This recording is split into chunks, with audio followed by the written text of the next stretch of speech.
Une femme raciste refuse un acheteur noir, puis découvre qu'il possède le centre commercial.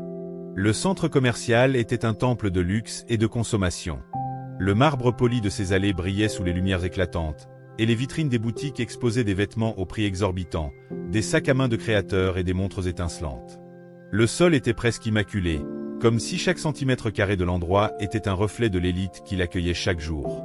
Des gens bien habillés, bien coiffés, se promenaient entre les boutiques, certains échangeant des sourires discrets, d'autres s'arrêtant pour discuter des dernières tendances, toujours avec une certaine réserve. Parmi eux, il y avait lui. Un homme qui semblait détonner dans cet environnement si policé, et pourtant, il ne faisait que suivre le même chemin que les autres.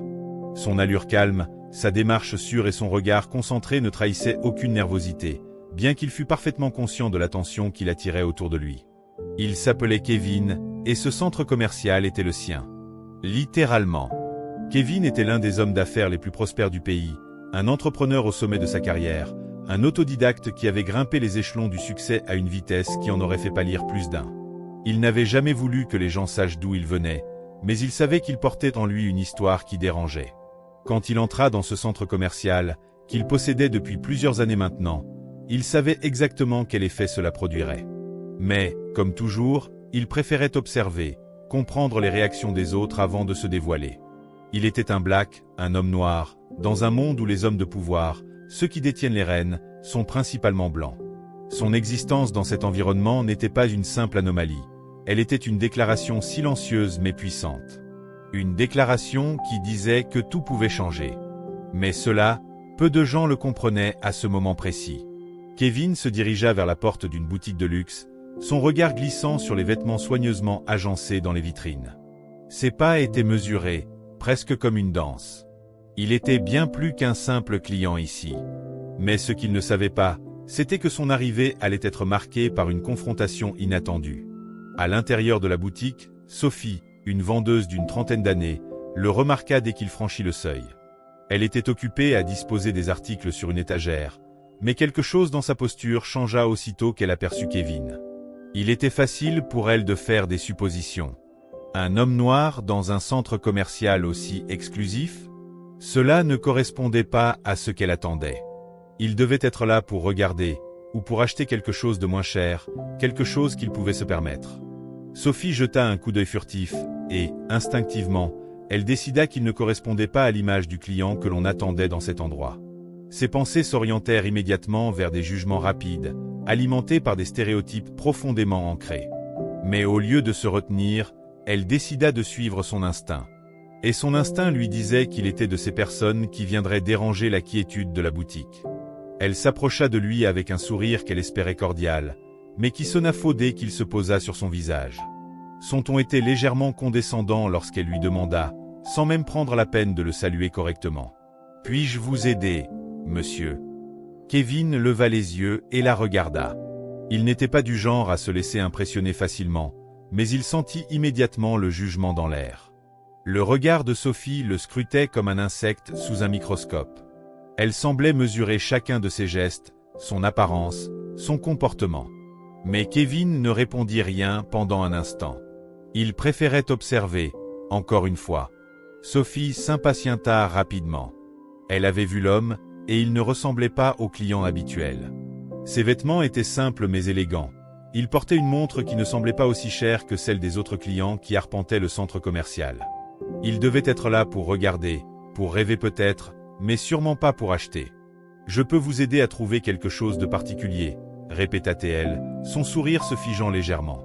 Kevin se tourna vers elle, son regard profond et posé. « Je cherche simplement à regarder », dit-il calmement, mais avec une pointe de défi dans sa voix. « Regardez », répéta Sophie avec un petit ricanement nerveux.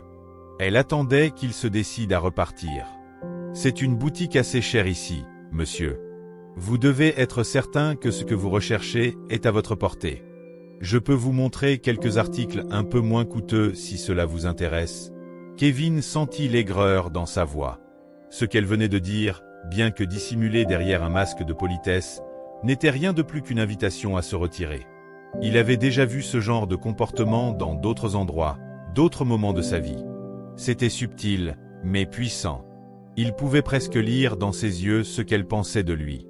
Elle le prenait pour un imposteur. « Je vous assure que je n'ai pas besoin de votre aide, merci, » dit-il calmement, ses yeux ne quittant pas les siens.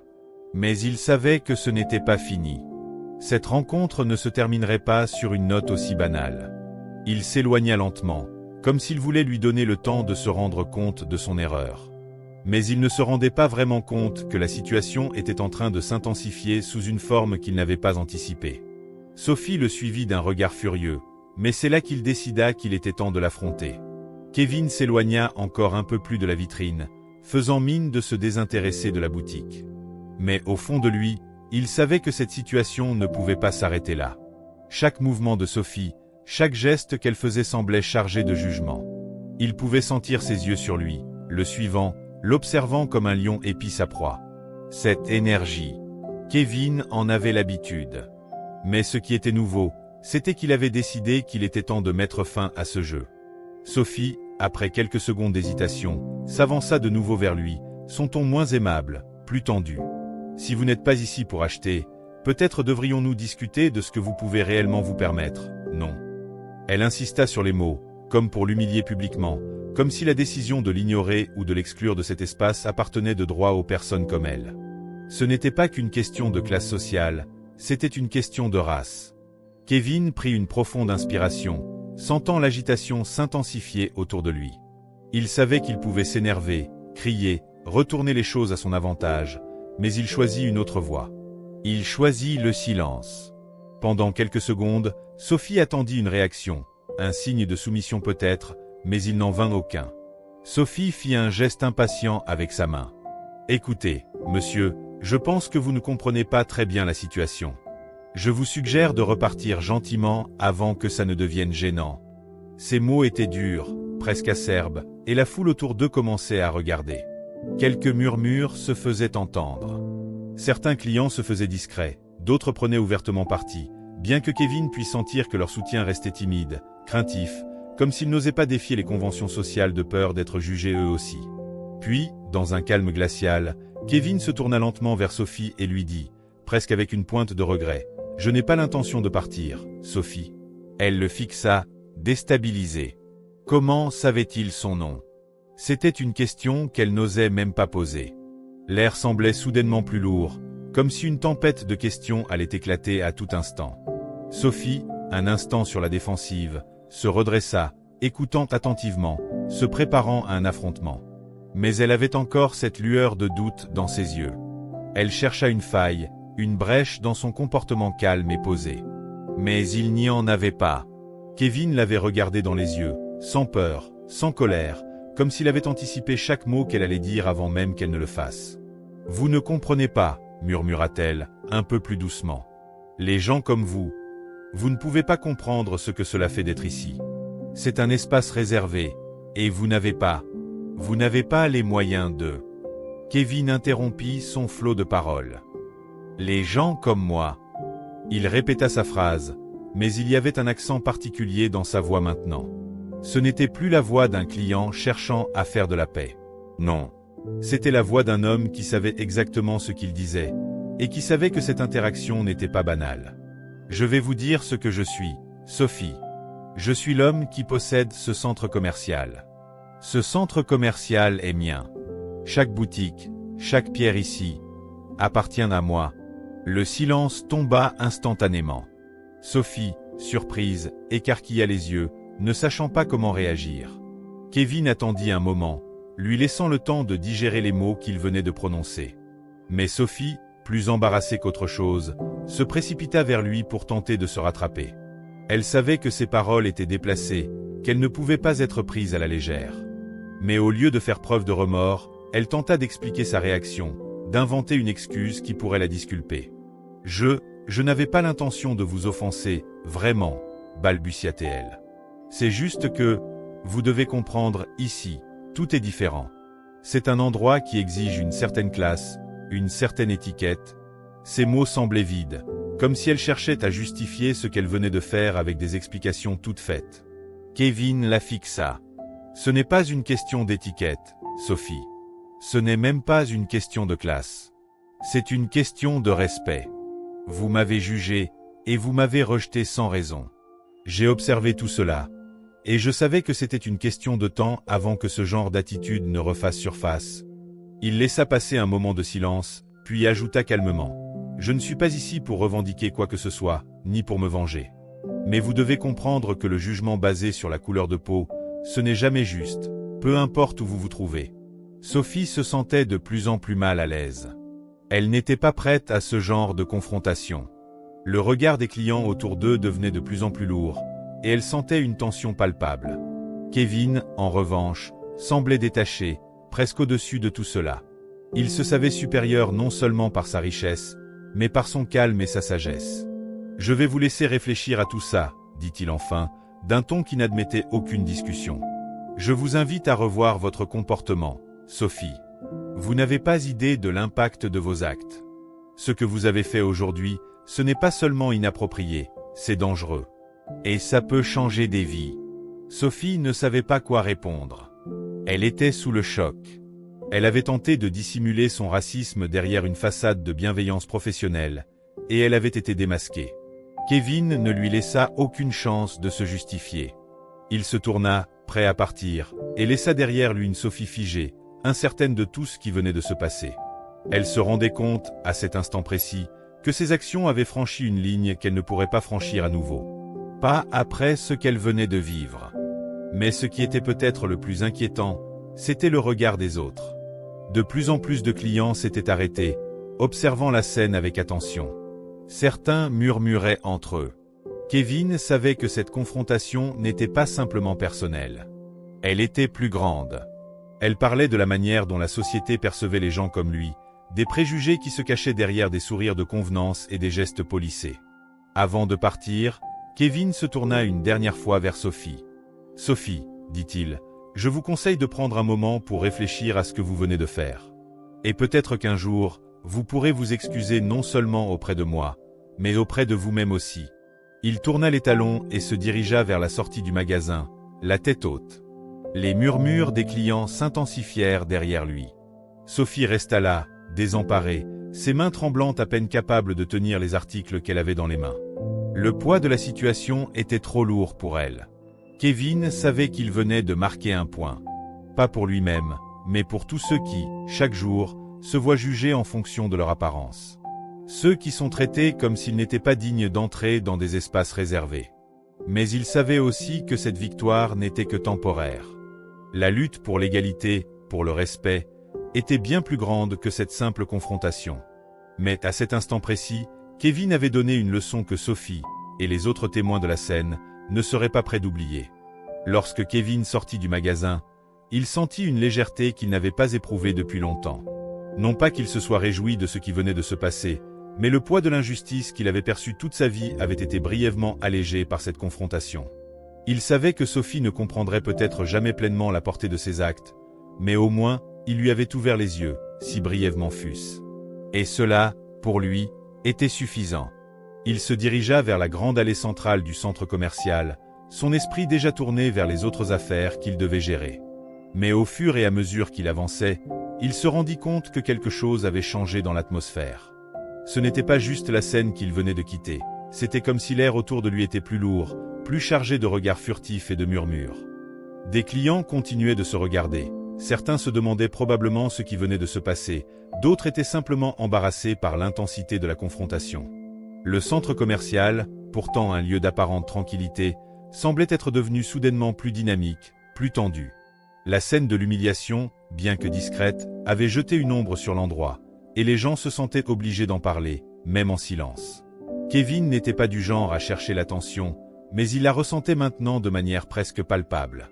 Il savait qu'il n'avait pas simplement mis à mal l'orgueil de Sophie, il avait secoué l'ordre établi, aussi fragile soit-il.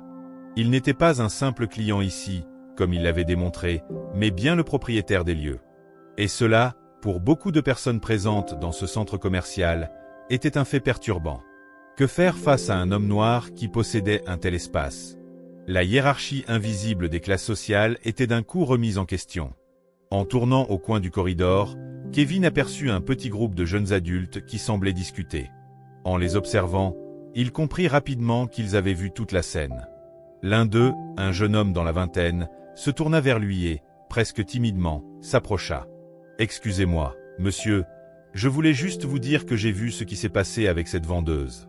C'était vraiment bien fait, dit-il, les yeux baissés, comme s'il n'osait pas vraiment faire face à Kevin. C'est dommage que ça arrive encore, des choses comme ça. » Kevin le regarda avec un léger sourire. « Tu sais, la plupart des gens, ici, voient ce genre de choses tous les jours. Mais ils ferment les yeux. Ils préfèrent ne pas intervenir. » Kevin laissa une pause, son regard scrutant les jeunes gens. Mais ce genre d'attitude, ce n'est pas juste le fait de quelques individus. C'est un système. Ce système nous a appris à juger les autres par leur apparence. Les gens comme elle ne le réalisent même pas. Les jeunes, bien qu'un peu gênés, hochèrent la tête. Ils savaient que ce que Kevin disait était vrai. Ils l'avaient vu dans leur propre vie, dans les petites humiliations quotidiennes, les regards furtifs, les mots prononcés à voix basse. Mais l'échelle de ce qu'ils venaient d'observer était différente. Ils n'étaient pas simplement témoins d'une altercation entre deux inconnus. Ils étaient témoins d'un affrontement qui allait bien au-delà de la simple confrontation personnelle. Kevin soupira doucement, ses yeux revenant sur le visage des jeunes. Vous savez, ce n'est pas une question de faire bien ou de mal, ni même de qui est plus riche ou plus pauvre. C'est une question de dignité. Si chacun de nous refusait d'accepter ces petites attaques, ces petites injustices, alors peut-être qu'on finirait par changer quelque chose. Les jeunes le regardèrent silencieusement. Kevin n'attendait pas de réponse, mais leur présence semblait déjà signifier quelque chose. Cela lui donnait un peu d'espoir, même si cet espoir semblait fragile. Pendant ce temps, dans le magasin de luxe, Sophie se tenait toujours là, immobile. Son regard était vide, comme si elle venait de subir un choc électrique. Elle n'avait pas bougé depuis que Kevin était parti. Tout autour d'elle semblait soudainement étrange, hors de propos. La boutique, les clients, l'environnement tout entier lui paraissait comme une farce, une mise en scène de convenance. Elle avait fait partie de ce système, croyant qu'elle en était une petite pièce indispensable. Mais maintenant, elle se sentait déconnectée, comme si le sol sous ses pieds s'était dérobé. Elle n'osait même plus regarder ses collègues. Il l'avait vue échouer. Il l'avait vue se faire humilier par un homme qu'elle avait jugé comme inférieur. Et maintenant, c'était à elle de faire face à la réalité. Elle s'éloigna des autres vendeuses qui, elles aussi, avaient assisté à la scène. Elles murmuraient entre elles, et Sophie se retrouva seule, piégée dans ses propres pensées. Dans sa tête, les questions tournaient en boucle. Pourquoi avait-elle agi ainsi? Pourquoi avait-elle laissé ses stéréotypes prendre le dessus sur son jugement? Bien sûr, elle avait des excuses toutes prêtes, des justifications pour ses actions. Mais au fond d'elle-même, elle savait que ce qu'elle avait fait n'était pas excusable. Pas cette fois. Pas après ce qu'il lui avait dit. Pas après l'humiliation publique. Elle tenta de se justifier à elle-même, mais les mots lui manquaient. Elle se rendit soudainement compte qu'elle était une petite pièce d'un engrenage beaucoup plus vaste, un engrenage qu'elle avait accepté sans jamais en comprendre la véritable nature. Elle faisait partie de ce système où les gens étaient jugés avant même d'avoir la chance de prouver leur valeur. En sortant du magasin, elle aperçut Kevin, un peu plus loin dans le centre commercial. Son regard se croisa brièvement avec le sien, mais cette fois, il n'y avait ni défi ni colère dans ses yeux. Il n'avait pas besoin de ça. Il avait déjà gagné. Sophie se sentit, pour la première fois, terriblement insignifiante. Kevin savait qu'il avait fait ce qu'il fallait. Il n'avait pas cherché à humilier Sophie, mais à lui faire comprendre que son attitude était inacceptable, même dans un lieu aussi apparemment anodin qu'un centre commercial. Et il savait que sa présence ici, sa position de pouvoir, mettait en lumière quelque chose de plus grand. Quelque chose que les autres n'étaient pas prêts à voir, mais qu'il finirait par comprendre un jour. À mesure que Kevin s'éloignait, il se dit qu'il avait planté une graine. Une graine qui, avec le temps, finirait par grandir et fleurir. Il n'était pas un homme qui recherchait la gloire ou la reconnaissance, mais ce qu'il avait fait ce jour-là avait un but plus grand, remettre en question la manière dont les gens étaient jugés, et peut-être ouvrir les yeux de ceux qui préféraient fermer les leurs. Sophie, quant à elle, savait qu'elle avait franchi une ligne irréversible. Elle savait que le chemin vers la rédemption serait long, mais qu'elle n'aurait jamais la paix tant qu'elle n'affronterait pas la réalité de ce qu'elle était devenue.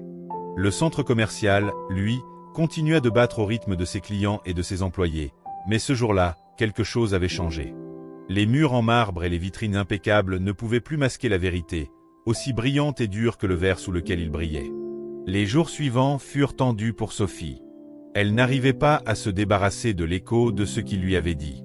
Les mots de Kevin résonnaient dans son esprit, sans cesse. « Vous m'avez jugé, et vous m'avez rejeté sans raison. » Ces mots, simples mais lourds de sens, étaient devenus une sorte de mantra intérieur. Elle avait beau se dire qu'elle avait simplement fait son travail, qu'il y avait des règles, des codes sociaux à respecter dans ce milieu, elle ne pouvait plus ignorer la vérité qu'il lui avait révélée. Elle avait agi par réflexe, non par raisonnement. Au début, elle essaya de se convaincre que Kevin avait exagéré. Il avait agi de manière trop théâtrale, trop excessive, non? Mais petit à petit, elle comprit que l'excuse ne tenait plus. Ce n'était pas lui qui avait exagéré, c'était elle qui avait laissé ses préjugés dicter son comportement. Elle savait maintenant qu'elle ne pourrait plus jamais regarder les gens de la même manière. Ce soir-là, dans le calme relatif de son appartement, Sophie se tenait devant son miroir, ses mains posées sur le rebord du lavabo. Elle se regardait, cherchant à se reconnaître, à comprendre pourquoi elle avait agi ainsi. Les réponses n'étaient pas faciles à accepter. Elle avait grandi dans une famille où l'on lui enseignait que les gens étaient responsables de leur propre sort. Elle avait appris à faire attention à son apparence, à parler comme il fallait, à ne pas se laisser entraîner par des influences extérieures. Elle avait construit son identité autour de cette image, autour d'une idée de l'ordre et de la hiérarchie sociale, où certains étaient juste faits pour être dans des endroits comme celui-là, et d'autres non. Kevin l'avait forcée à regarder la réalité en face. Dans un sens, il l'avait prise au piège de ses propres pensées. Mais il ne s'agissait pas uniquement d'elle. Ce qu'il avait dit, ce qu'il représentait, cela avait des implications beaucoup plus larges. À travers les yeux de Sophie, elle comprenait maintenant les dynamiques de pouvoir invisibles qui existaient dans ce centre commercial, et bien au-delà.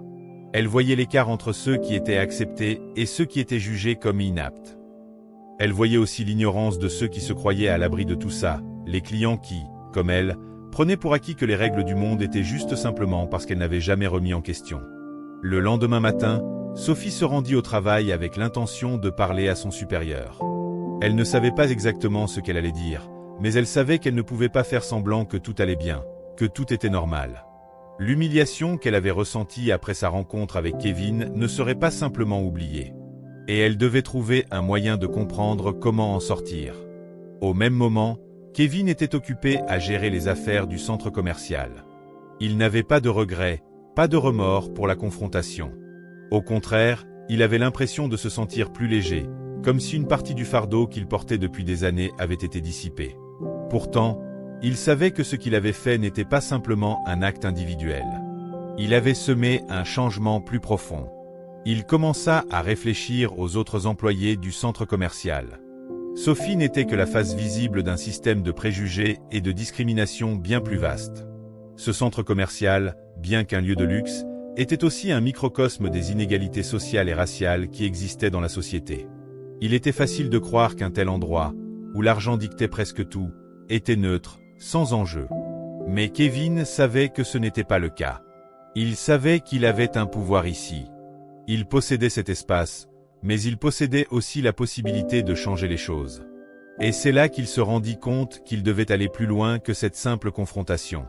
Il devait offrir une opportunité aux autres de comprendre, de déconstruire les jugements qu'ils portaient. Ce n'était pas suffisant d'être simplement celui qui dénonce, celui qui ouvre les yeux à une personne. Il fallait aussi donner aux autres l'occasion de se réinventer, de se remettre en question eux-mêmes. Kevin commença alors à réfléchir à des programmes internes pour les employés du centre commercial. Il voulait organiser des formations, des séminaires qui aborderaient non seulement les questions de racisme, mais aussi de classe sociale, d'inégalité économique et de diversité. Il voulait qu'ils comprennent que le simple fait de juger en fonction de l'apparence ou de la situation sociale ne faisait que perpétuer un cycle de marginalisation. Il commença par envoyer un message à tous les responsables de boutiques du centre commercial, leur expliquant que des réunions seraient organisées dans les semaines à venir. Les thèmes abordés ? Équité, inclusion et diversité. Une première étape pour faire prendre conscience des préjugés qui existaient jusque dans les gestes quotidiens, ceux qui passaient inaperçus. Il espérait que cela provoquerait une prise de conscience. Mais il savait aussi que ce ne serait pas facile. Remettre en question des décennies de stéréotypes et de conditionnements sociaux était un défi de taille. Il se souvint des jeunes qu'il avait rencontrés après la confrontation avec Sophie, et de la manière dont ils avaient réagi. Ce genre de changement, ce genre de révolution mentale, commençait souvent par une étincelle. Mais l'étincelle devait être nourrie, entretenue. Si Kevin pouvait leur offrir l'occasion de comprendre, peut-être qu'il réussirait à déclencher une réflexion qui irait au-delà de ces murs. Sophie, quelques jours après l'incident, reçut un appel inattendu. C'était le directeur des ressources humaines du centre commercial qui l'invitait à une réunion. Elle se sentait nerveuse, incertaine de ce qui allait se passer. Elle avait essayé d'éviter toute forme de confrontation à son travail, mais apparemment, les choses étaient sur le point de changer. Elle arriva dans le bureau du directeur, où elle fut accueillie par un petit comité. Kevin était présent aussi. Elle ne l'avait pas vu venir. Un frisson d'inquiétude traversa son corps. Kevin la regarda d'un air impassible, mais son regard n'était plus celui de l'agresseur. Non, c'était celui de quelqu'un qui voulait ouvrir un dialogue.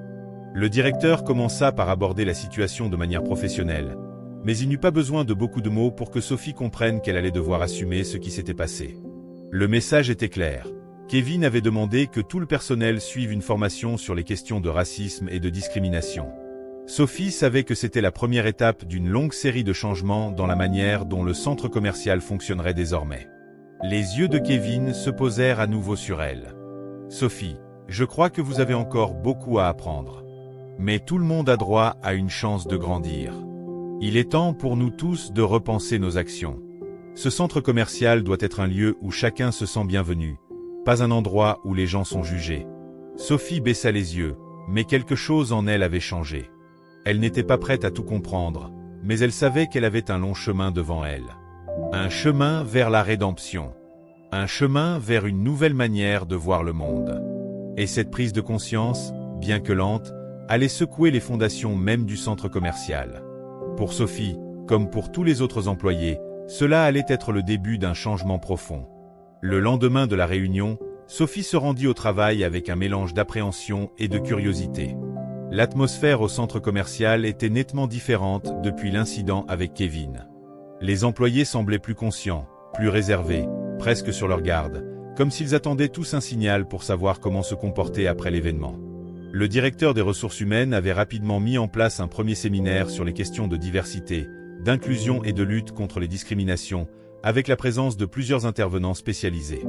Le séminaire se déroulait dans une grande salle de réunion au fond du centre commercial, un endroit que Sophie n'avait jamais vraiment remarqué auparavant. L'air était lourd d'attente, de silence gêné, et les employés étaient assis, leurs yeux fuyant parfois ceux des autres. Kevin, qui avait initié cette série de formations, était également présent, mais il n'intervenait pas directement. Il observait en silence, comme un spectateur attentif qui savait que tout allait se jouer dans les mots et les discussions qui allaient suivre. Les intervenants commencèrent à exposer les bases des inégalités raciales et sociales, soulignant que ces préjugés étaient souvent ancrés de manière subconsciente. Au fur et à mesure que les présentations se déroulaient, Sophie sentit une pression grandissante sur ses épaules. Elle se surprenait à prendre des notes fébrilement, comme si cela pouvait l'aider à se défendre, à justifier ce qu'elle avait fait.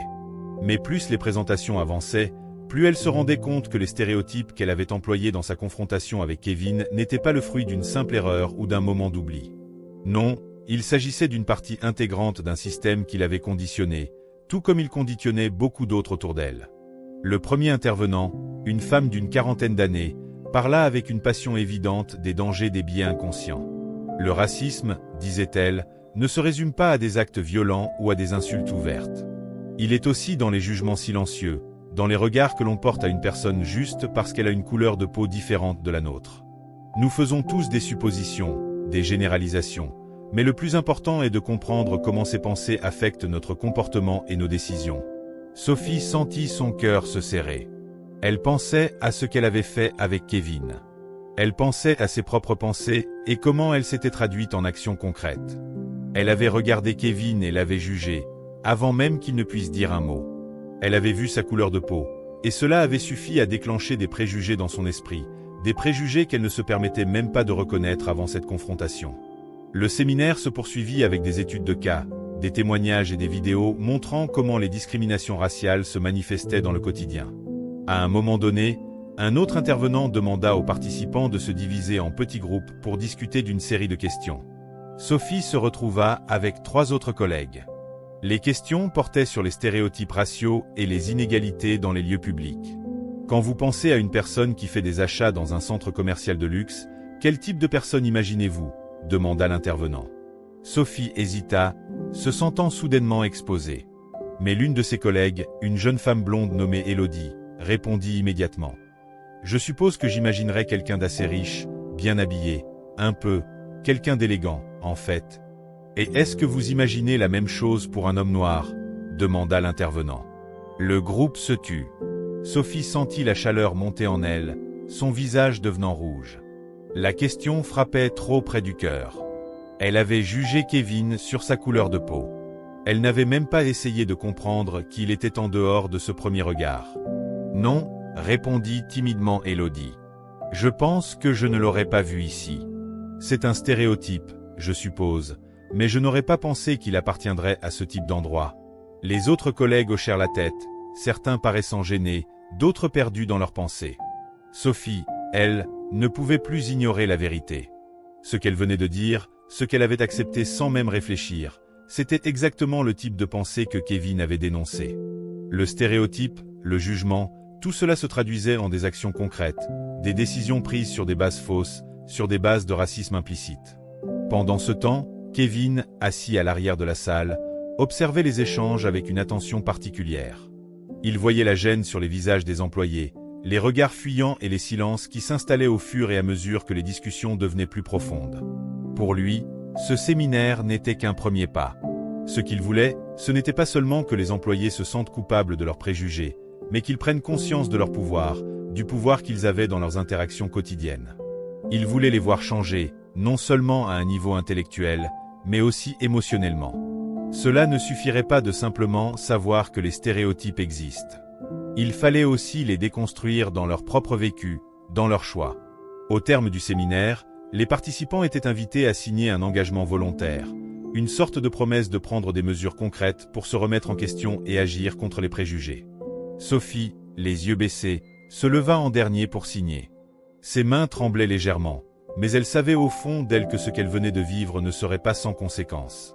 Les semaines qui suivirent furent marquées par un changement lent mais perceptible dans le centre commercial. Plusieurs autres séminaires furent organisés, chacun abordant différents aspects de la discrimination et des inégalités. Sophie commença à se sentir moins isolée, moins seule dans son cheminement. Elle se lia avec plusieurs collègues qui, comme elle, avaient été profondément affectés par ce qu'ils avaient appris. La conversation sur la diversité, l'inclusion et le respect des autres s'installa progressivement dans les discussions de café, dans les couloirs, dans les petites interactions quotidiennes. Ce n'était plus juste une série de sessions de formation, c'était devenu un véritable changement de culture. Kevin, de son côté, continuait de superviser le processus, veillant à ce que les actions entreprises ne restent pas superficielles. Il avait déjà mis en place des mécanismes pour recueillir des retours anonymes sur le climat de travail, et il s'assurait que des actions concrètes soient prises pour que le centre commercial devienne un lieu plus accueillant pour tous, sans distinction de race ou de statut social. Sophie, quelques mois après la confrontation avec Kevin, se trouvait dans un autre état d'esprit. Elle savait qu'elle avait encore beaucoup à apprendre, mais elle commençait à se sentir moins coupable et plus déterminée. Elle avait commencé à participer activement aux formations et à apporter son expérience dans les discussions. Ce qu'elle avait cru être un événement isolé était devenu une leçon de vie. Il y avait encore des jours difficiles, des moments où les préjugés et les stéréotypes se cachaient dans ses pensées. Mais elle savait maintenant que le plus important était de les reconnaître, de les confronter et d'agir. Car le changement ne se faisait pas dans un grand élan, mais dans des petites victoires quotidiennes.